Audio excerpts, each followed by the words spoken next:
Nasusulat sa awit 143 verse 8, "Ipahayag mo sa akin sa kinaumagahan ng iyong kagandahang loob, sapagkat sa iyo ako nagtitiwala. Ituro mo sa akin ang daan na dapat kong lakaran, sapagkat sa iyo itinataas ko ang aking kaluluwa." Mga kapatid, napakahalaga na sa pagsikat pa lang ng araw ay si Lord na agad ang ating kausap.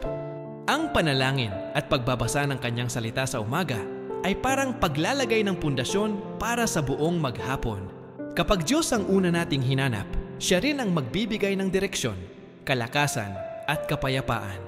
Huwag nating hayaan na ang problema o trabaho ang mauna sa ating isip. Sa halip, ialay natin ang ating umaga sa Diyos at magtiwala na siya ang mag-aayos ng lahat ng ating gagawin. Sa gayon, kahit anumang pagsubok ang dumating sa araw na ito, mayroon tayong katiyakan na hindi niya tayo iiwan. Salamat sa panonood. I-like at i-share ang video na ito para makapagbigay inspirasyon sa iba. God bless. Sa ating lahat, naway pagpalain tayo ng Panginoon.